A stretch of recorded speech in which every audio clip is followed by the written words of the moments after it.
नमस्कार साथियों, RWS classes आप ही का चैनल है और आप ही के चैनल पर आप ही का स्वागत, हार्दिक स्वागत। साथियों, पशु परिचय भर्ती का पेपर आपके सामने है। अब अपनी तैयारी जांचना आपका कार्य है। पूरे 150 प्रश्न हैं, 150 अंकों का। जिस प्रकार परीक्षा में आपको देखने को मिलेगा, सेम वैसा का वैसा ही आपको यहाँ पर देखने को मिल रहा है। संपूर्ण टेस्ट होगा। मॉक टेस्ट पेपर नंबर आपका 5 हो जाएगा। 5वें नंबर का मॉक टेस्ट पेपर है। साथियों, 4 टेस्ट हम कर चुके हैं, जिनको बहुत ही बढ़िया तरीके से और विद व्याख्या के साथ अच्छे से हमने किया है। तो वो टेस्ट ज़रूर दें आप, अपनी तैयारी को जारी रखें। और क्योंकि तैयारी अब टेस्ट की बची है। थ्योरी को जितना पढ़ना था आपने पढ़ लिया। अब आपको टेस्ट देना और खुद की तैयारी को जांचना है, और जो टॉपिक से आपसे प्रश्न नहीं बनता है उस टॉपिक को आपको दोबारा फिर से रिकॉल करना होगा। क्योंकि आपकी वैकेंसी अब कंप्लीट होने वाली है, दिसंबर में आपकी एग्ज़ाम है। तो आपको अब अपनी तैयारी में पूरी तरह खुद को झोंक देना होगा। तो इसी के साथ साथियों, आप सभी से रिक्वेस्ट है कि आप चैनल को सब्सक्राइब कर लें, बेल आइकन को ज़रूर दबाएं ताकि आपको हमारी नई वीडियो की इन्फॉर्मेशन मिल सके। अपने साथियों तक शेयर करें वीडियोज़ को। जो साथी पढ़ाई करते हैं, जो तैयारी कर रहे हैं, उनके साथ, ना कि जिन्होंने पढ़ाई छोड़ी हुई है, उनके साथ शेयर करने का कोई मतलब नहीं होता है। ठीक है? तो अपने साथियों तक ज़रूर पहुँचाएँ, और चैनल आपका है तो आप ही को ग्रो करवाना है। RWS क्लासेस आप ही को ग्रो करवाना है इस चैनल को, ठीक है?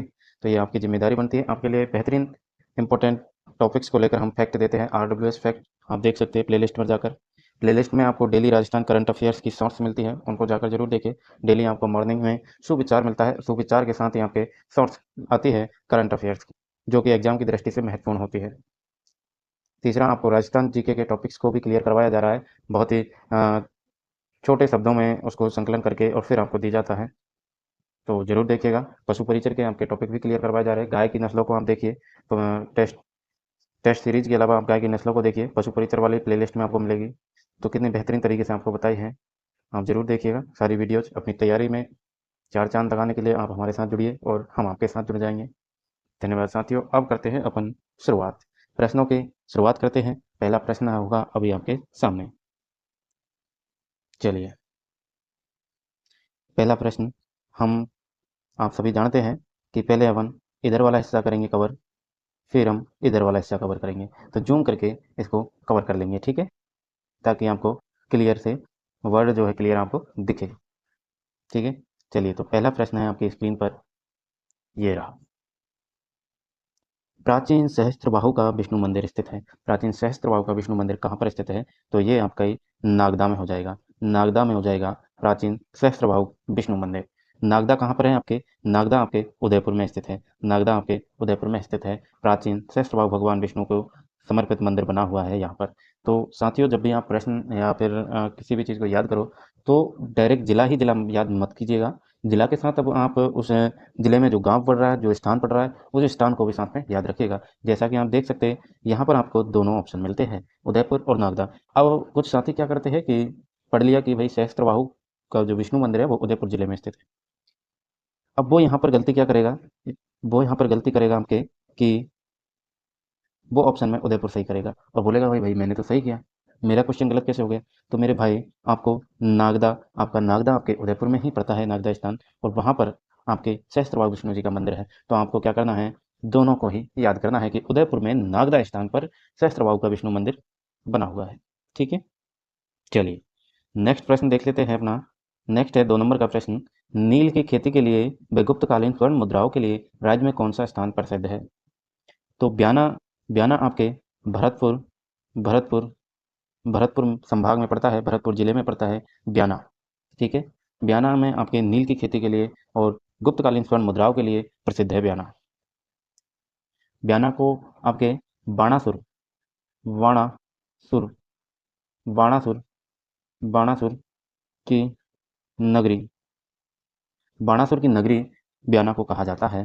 बाणासुर राक्षस हुए थे एक, उनकी नगरी कहा जाता है वैसे, ठीक है? भगवान विष्णु ने ही शायद संहार किया था उनका। ज़्यादा मुझे इसके बारे में, बाणासुर के बारे में पता नहीं है, लेकिन बाणासुर की नगरी ब्याना को कहा जाता है। और यहाँ पर आपको ब्रज भाषा बोली जाती है, ये भी याद रखिएगा। राज्य में सर्वप्रथम पशुपालन के प्रमाण किस स्थान से प्राप्त हुए हैं? तो पशुपालन के प्रमाण आपके बागोर सभ्यता से प्राप्त हुए हैं। किस सभ्यता से प्राप्त हुए हैं? तो बागोर सभ्यता से आपके पशुपालन के प्रमाण मिलते हैं। पुरातत्व स्थल बागौर से कृषि एवं पशुपालन के प्राचीनतम साक्ष्य प्राप्त हुए हैं बागौर से। ठीक है, तो अगर आ जाए हमसे कृषि या फिर पशुपालन दोनों। अभी इस प्रश्न में आपसे पशुपालन पूछा है, अगला प्रश्न आपसे पूछ सकता है कि भाई राज्य में कृषि कृषि के प्रमाण किस स्थान से प्राप्त हुए सर्वप्रथम, तो आपको बागौर ही आंसर देना है। नेक्स्ट प्रश्न है हमारा 4 नंबर कि रणकपुर का अभिलेख किस मंदिर के स्तंभ पर खुदवाया गया है। तो रणकपुर का अभिलेख आप सभी को पता है चौमुखा मंदिर, चौमुखा मंदिर में मंदिर के स्तंभ पर खुदवाया गया है। 1439 ईस्वी में आपका रणकपुर का शिलालेख चौमुखा मंदिर के स्तंभ पर खुदवाया गया। इसे स्तंभों का वन भी कहा जाता है। तो स्तंभों का वन किसे कहा जाता है, तो आपके रणकपुर अभिलेख को कहा जाता है। रणकपुर अभिलेख आपका चौमुखा मंदिर पर है, चौमुखा मंदिर पर खुदवाया गया है रणकपुर अभिलेख। ठीक है, इसे क्या कहा जाता है, वन, स्तंभों का वन भी इसको कहा जाता है आपके चौमुखा मंदिर में जो। चलिए नेक्स्ट प्रश्न देख लेते हैं अपन।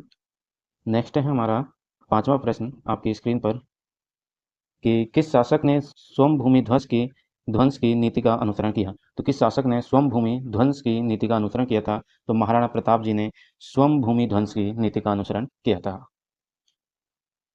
महाराणा प्रताप का अग्रगामी इन ऑप्शन से कहा जाता है। तो आपको बताना है इन 4, यानी कि आप सभी को पता है 3 ऑप्शन बचे हैं, मालदेव, रावचंद्र सेन और राणा कुंभा। तो इनमें से महाराणा प्रताप का अग्रगामी किसे कहा जाता है, महाराणा प्रताप का अग्रगामी किसे कहा जाता है, ये आपका आज का प्रश्न हो जाएगा। आपको जवाब देना होगा कमेंट में। ठीक है, तो महाराणा प्रताप का अग्रगामी बताना है आपको, याद रखिएगा, वो कमेंट में जवाब टाइप कर दीजिएगा। चलिए नेक्स्ट प्रश्न है आपका प्रश्न नंबर 6, नाहरगढ़ दुर्ग में 9 महलों का निर्माण किस शैली में हुआ था। तो नाहरगढ़ दुर्ग में 9 महलों का निर्माण आपके विक्टोरिया शैली में हुआ था। इसका निर्माण कछवा शासक माधो सिंह ने अपनी प्रेयसियों के लिए करवाया था। तो नाहरगढ़ दुर्ग में 9 महलों का निर्माण कछवा शासक माधो सिंह ने करवाया था अपनी प्रेयसी, या फिर आपको कह सकते हैं दासियों के लिए, दासी, या फिर आपको प्रेयसी, दासी, या फिर आपको रानी भी देखने को कहीं कहीं किसी भी बुक में देखने को मिल जाएगा। तो 9 इनकी जो थी, कितनी दासियाँ थी, प्रेयसी थी, 9 प्रेयसी थी। उन 9 प्रेयसियों के लिए महाराजा माधो सिंह ने 9 महलों का निर्माण करवाया, और 9 महल बीच में अपने महल का निर्माण करवाया था। इन 9 महलों के बीच में जैसे इस प्रकार से 9 महल होते हैं चारों तरफ, और है ना, तो बीच में अपना स्वयं का महल बनवाया। बीच में क्या करवाया, बीच में स्वयं का महल बनवाया, और उस महल से सभी महलों ने, ये जो 9 महल बनवाए थे, सभी प्रेयसियों के पास महाराजा माधो सिंह जाया करते थे। और इसकी ये खासियत थी कि जब किसी भी रानी को ये पता नहीं चलता था, जैसे महाराजा माधो सिंह 1 नंबर की प्रेयसी के पास गए, तो इन सबको पता नहीं होता था। इस प्रकार से इन महलों को बनवाया गया था कि इन सभी को पता नहीं चलता था कि महाराजा माधो सिंह अभी किस रानी के पास है, इसके है या इसके है या इसके है, इसके है, किसके पास है। तो इसकी थोड़ी-सी खासियत है। वैसे इसकी कहानी बहुत ही अच्छे तरीके से हम बताएँगे कभी, जब हिस्ट्री पढ़ेंगे तब। ठीक है? चलिए नेक्स्ट प्रश्न पर बढ़ते हैं।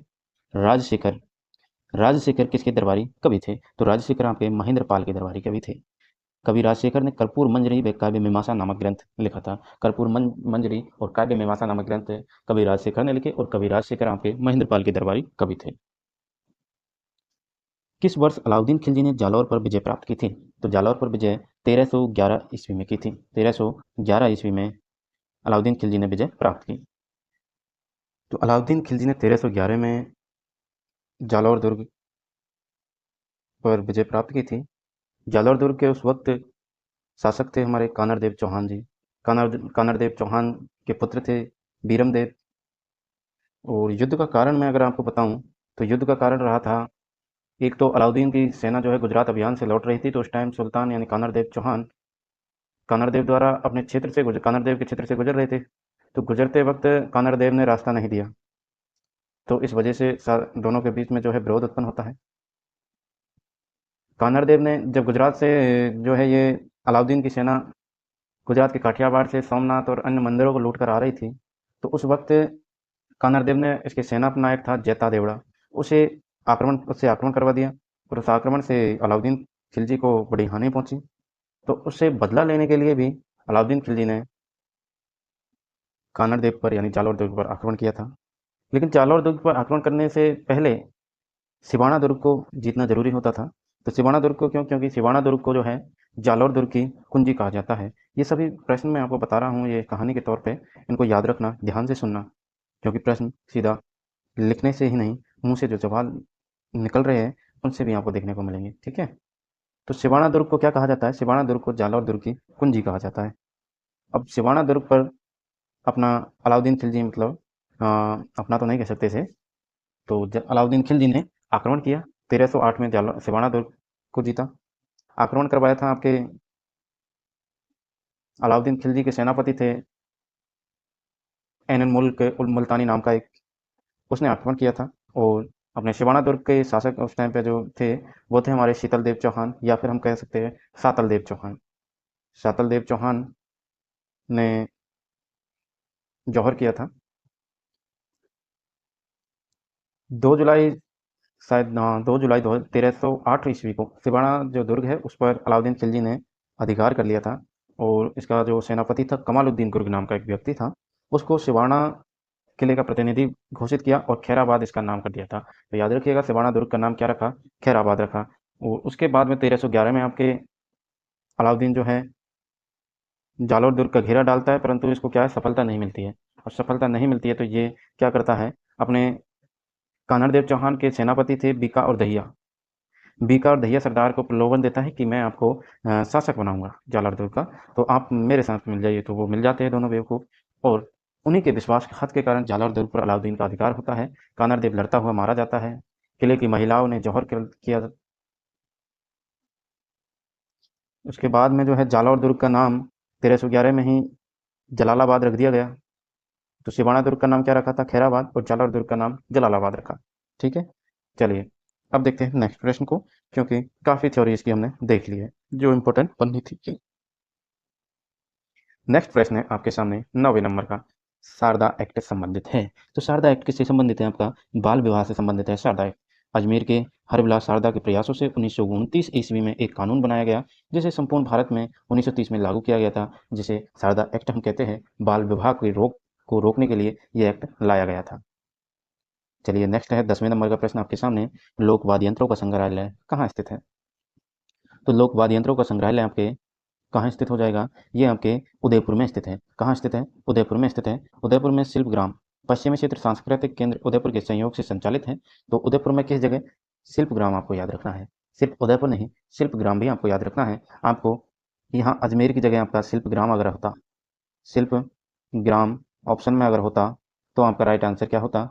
तो आपको राइट करना था शिल्प ग्राम को, शिल्प ग्राम को, ना कि उदयपुर को। ठीक है, तो इस प्रकार से प्रश्नों को याद किया करो। चलिए नेक्स्ट 11वां प्रश्न, किस सैनिक छावनी के सैनिकों ने यह नारा दिया कि चलो दिल्ली मारो फिरंगी? मैंने आपको 1857 क्रांति बहुत ही अच्छे से बताई है, और उसमें ये प्रश्न अपने पिछले टेस्टों में भी 1857 क्रांति से जब प्रश्न बना था, तो मैंने आपको तब भी अच्छे से समझाया था, और आज भी बता रहा हूँ 1857 क्रांति को बहुत ही अच्छे से पढ़ा रखा है। पढ़ लो जाके, मिल जाएगी आपको प्लेलिस्ट में। सिर्फ एक वीडियो से आप 1857 क्रांति के प्रश्नों को कभी गलत नहीं करेंगे, ठीक है ना? तो चलो दिल्ली मारो फिरंगी एरनपुरा छावनी के सैनिकों द्वारा दिया गया था। 21 अगस्त 1857 को इस क्रांति का आगाज किया गया था।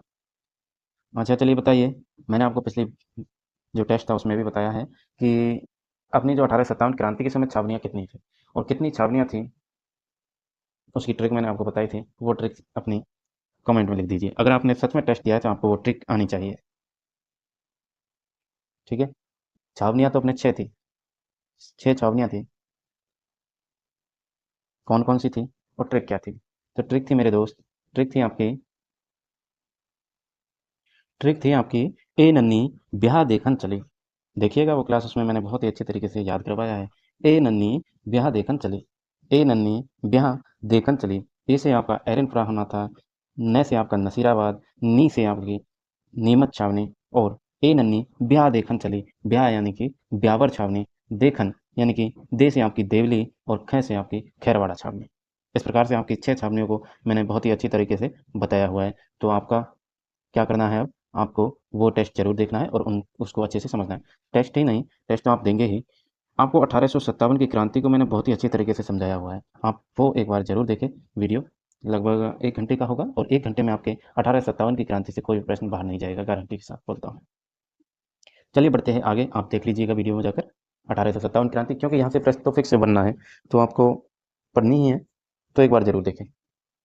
प्रश्न नंबर 12 है आपके सामने कि उदयपुर के किस महाराणा ने 18 अप्रैल 1948 को राज प्रमुख बनाया गया था?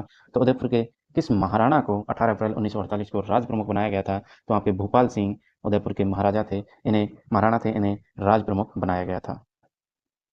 ये सारी बातें, सारे प्रश्न आपके वहीं से क्लियर होंगे, 1857 वाली प्रश्न जो अपनी वीडियो है वहाँ से आपके सारे प्रश्न क्लियर हो जाएंगे। ठीक है।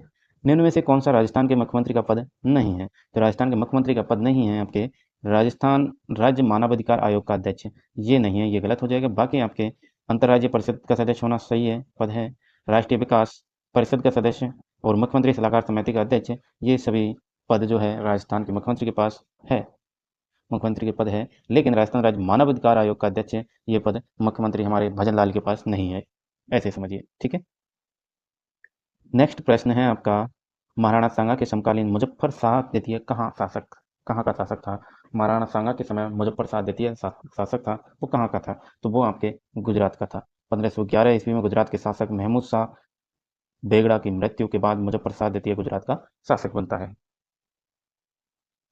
नेक्स्ट है आपका, कालीबंगा का शाब्दिक अर्थ है, सभी जानते हैं आप, काली चूड़िया, लेकिन जानते हैं इसका मतलब ये नहीं। आसान प्रश्न इंपॉर्टेंट होता है। कुछ कुछ प्रश्न इस प्रकार से दिए जाते हैं जिनको कितनी बार भी एग्जामिनर पूछ ले लेकिन उनको पूछता ही है, उसे पता होता है कि ये बच्चे पे आता है अच्छे से, लेकिन फिर भी उसको पूछना होता है। तो कालीबंगा का शाब्दिक अर्थ कई बार पूछा जा चुका प्रश्न है, याद रखिएगा, काली चूड़िया।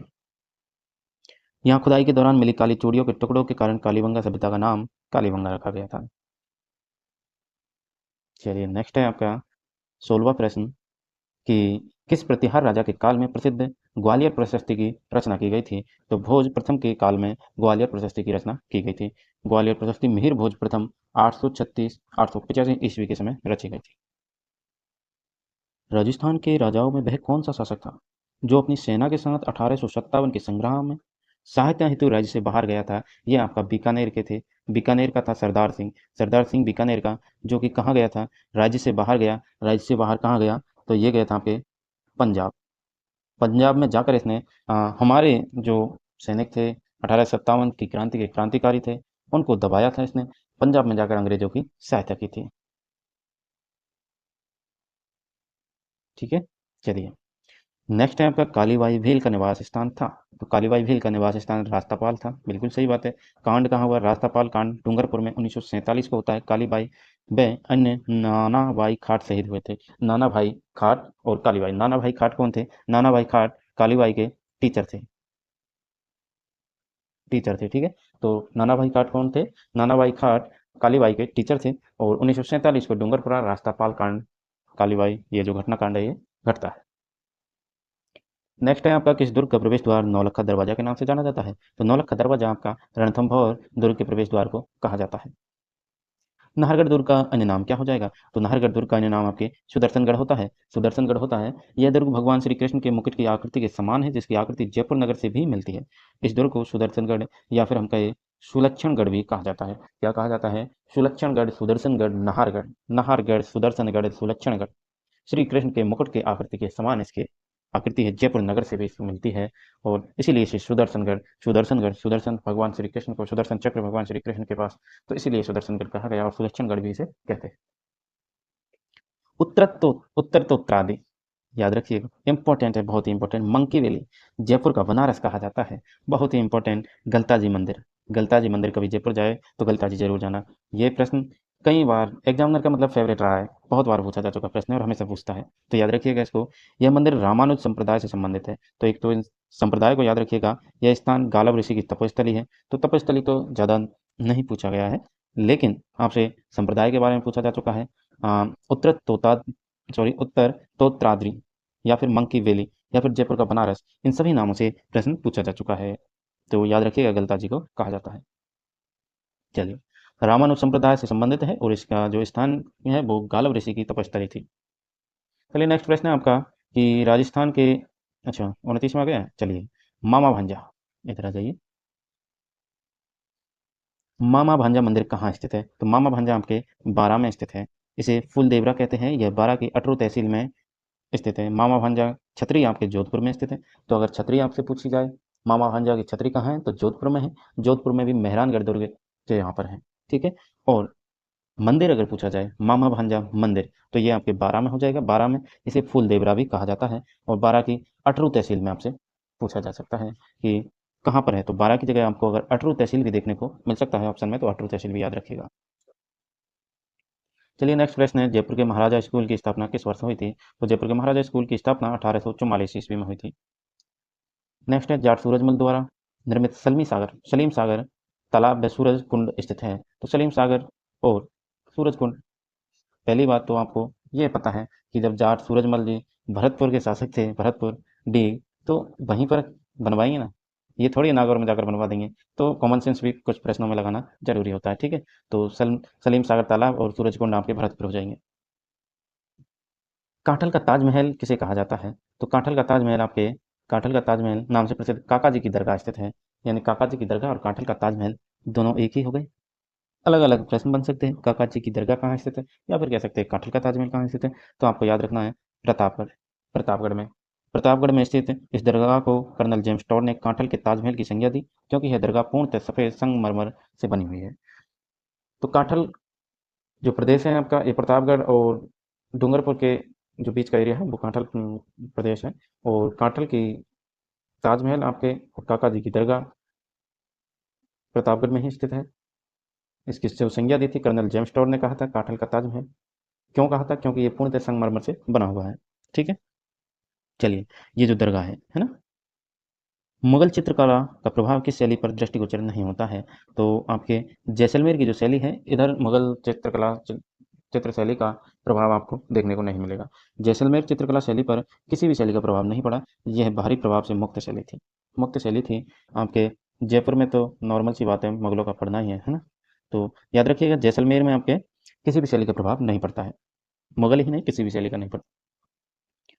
किशनगढ़ के शासक सावन सिंह किस संप्रदाय से संबंधित थे? तो किशनगढ़ के शासक सावन सिंह आपके वैष्णव संप्रदाय से संबंधित थे। नेक्स्ट है आपका, अजमेर राज्य के प्रथम मुख्यमंत्री कौन थे? तो अजमेर राज्य के प्रथम मुख्यमंत्री हरिभाऊ उपाध्याय थे। हमारे राज्यपाल कौन हो जाएंगे? हरिभाऊ किशनराव बागड़े। याद रखिएगा, हरिभाऊ हरिभाऊ उपाध्याय आपके अजमेर राज्य के प्रथम मुख्यमंत्री, और हरिभाऊ उपाध्याय, सॉरी उपाध्याय नहीं, हरिभाऊ किशनराव बागड़े जी आपके वर्तमान के राज्यपाल है, 45वें राज्यपाल है, याद रखिएगा। चलिए,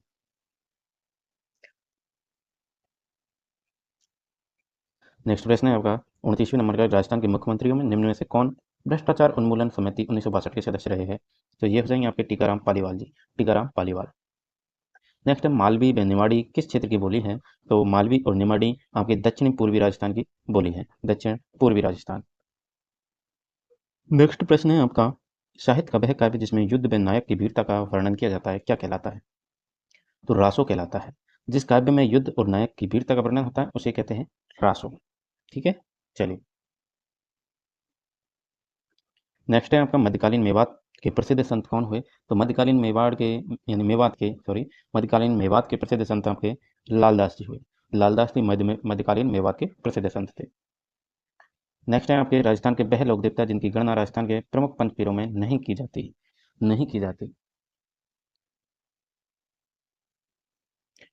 तो आपके तेजाजी जो महाराज हैं, ये पंचपीर में नहीं आते। अब पांचों पीरों को याद करने की मैं आपको ट्रिक बताऊंगा, वो बहुत ही अच्छी रहेगी आपकी याददाश्त के लिए। तो पंचपीर कौन कौन से हो जाएंगे हमारे? मेहा जी, मांगलिया जी, हडबू जी, गोगा जी, रामदेव जी और पाबू जी, ठीक है। तो पांचों हो गए ये पंचपीर। अब इनको याद करने के लिए आपको ट्रिक में मैं बता देता हूँ एक। तो ये हो जाएगी आपकी ट्रिक, ट्रिक कहे या फिर इनको आप पाबू जी, हडबू जी, रामदेव जी, मांगलिया जी, गोगा जी, पांचों पीरों के लिए श्रद्धांजलि मान लीजिए। ये सॉरी, सॉरी, गलत शब्द जो है निकल गया, मैं क्षमा चाहता हूँ। हमारे पांचों पीरों थे, और ये उनकी भक्ति में आप आस्था मानिए, श्रद्धा मानिए, ठीक है। तो क्या है आपकी ट्रिक है, पाबू हडबू राम दे, मांग लिया मेहा, पांचों पीर पधार जो, गोगा जी जेहा। पाबू हडबू राम दे, मांग लिया मेहा, पांचों पीर पधार जो, गोगा जी जेहा। मेरे साथ गाइए, पाबू हडबू राम दे, मांग लिया मेहा, पांचों पीर पधार जो, गोगा जी जेहा। ठीक है, तो इस प्रकार से आपको याद, पांचों पीरों को याद कर लेना है। उनकी भक्ति, उनकी श्रद्धा में आपको हाथ जोड़कर इस ट्रिक को बोलना है कि पाबू हड़बू रामदेव मांगलिया में हाजी, पांचों पीर पधार जो, गोगा जी जय हाजी। गोगा जी जय हा, जय हा का मतलब होता है साथ में, साथ में, कि हे पाबू जी महाराज, हे हड़बू जी महाराज, हे रामदेव जी महाराज, हे मांगलिया जी महाराज, आप पांचों पीर पधारो, गोगा जी को साथ लेकर आप पांचों पीर पधारो, इस प्रकार से आपको याद रखना है। ठीक है, चलिए नेक्स्ट प्रश्न की तरफ बढ़ते हैं। पांचों पीर आपके याद हो गए, मैं उम्मीद करता हूँ आपको अच्छे से। अब है प्रश्न नंबर 34 आपके सामने। राजस्थान के संदर्भ में पीला पोमचा क्या है? तो पीला पोमचा आपका कपड़ा होता है। पीला पोमचा आपका कपड़ा होता है। नेक्स्ट है आपका राजस्थान में राजस्थान का कौन सा विधानसभा क्षेत्र एक से अधिक जिलों में फैला हुआ है? तो नाथद्वारा विधानसभा क्षेत्र 2 जिलों में फैला हुआ है, राजसमंद और उदयपुर। ठीक है, चलिए नेक्स्ट प्रश्न है आपका 36 आपके सामने स्क्रीन पर कि प्रसिद्ध तीर्थ स्थल गलियाकोट किस नदी के किनारे स्थित है? तो गलियाकोट आपके माही नदी के किनारे स्थित है। माही नदी के किनारे स्थित है गलियाकोट। डूंगरपुर दाऊदी बोहरा संप्रदाय के लिए प्रसिद्ध है। दाऊदी बोहरा संप्रदाय के लिए प्रसिद्ध है। और गलियाकोट जो स्थान है ये कहाँ पर है? तो ये आपके डूंगरपुर में है। और डूंगरपुर में आपके माही नदी बहती है, आप सभी जानते हैं। तो माही नदी के किनारे पर आपके गलियाकोट तीर्थ स्थल है, जो कि डूंगरपुर में दाऊदी बोहरा संप्रदाय के लिए प्रसिद्ध है। नेक्स्ट प्रश्न है आपका 37वां। राजस्थान के प्रमुख रूप से हरियाली अमावस्या का त्यौहार मनाया जाता है। तो ये आपके मांगलियाबास में मनाया जाता है। अमावस्या, अमावस्या, मांगलियाबास, लियाबास। अमावस्या और मांगलियाबास दोनों थोड़े मिलते हुए शब्द दिखते हैं आपको, तो याद रखिएगा। अब आप बोलेंगे लुणियाबास भी तो मिल रहा है, लुणियाबास भी मिल रहा है मेरे दोस्त, लेकिन आपको याद रखना है मांगलियाबास। अमावस्या, हरियाली अमावस्या का त्यौहार मांगलियाबास को। मांगलियाबास कहाँ है आपके? तो श्रावण अमावस्या को अजमेर के मांगलियाबास गांव में यह त्यौहार मनाया जाता है। इसे कल वृक्ष मेले के नाम से भी जाना जाता है। तो कल वृक्ष मेला या फिर कहे हरियाली अमावस्या कहाँ मनाई जाती है? मांगलियाबास में। मांगलियाबास गांव कहाँ है? आपके अजमेर में। श्रावण अमावस्या मनाई जाती है, हरियाली अमावस्या मनाई जाती है, कल वृक्ष मेला मनाया जाता है, मांगलियाबास में मनाया जाता है, जो कि अजमेर में स्थित है। ठीक।